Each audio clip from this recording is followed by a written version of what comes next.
Kasi chanting naman ay ordinary sa akin yun parang Opo. pupunta kayo sa communities, routine yan ng mga elders na kahit na may dumarating na bisita nagcha-chant na yan, "Eh, nandito na sila." Yung parang pero sa lengguwahe namin, sa kung ano yung lengguwahe nung community na yun. "Nandito na sila, may dala silang mga regalo." Yung parang gano'n.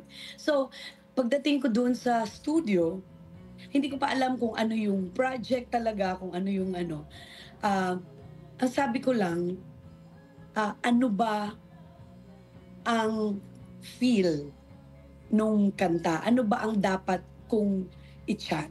Ano yung feeling?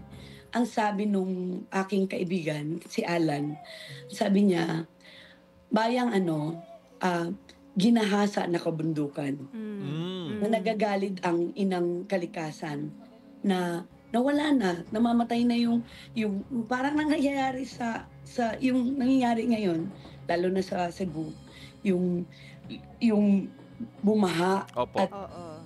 winasak lahat kung ano yung meron ang sangkatauhan, yung mga tao." So gano'n lang bayang. So, yun yung ano, yung galit ni inang kalikasan, yun yung chinant ko, "Huwa, huwa,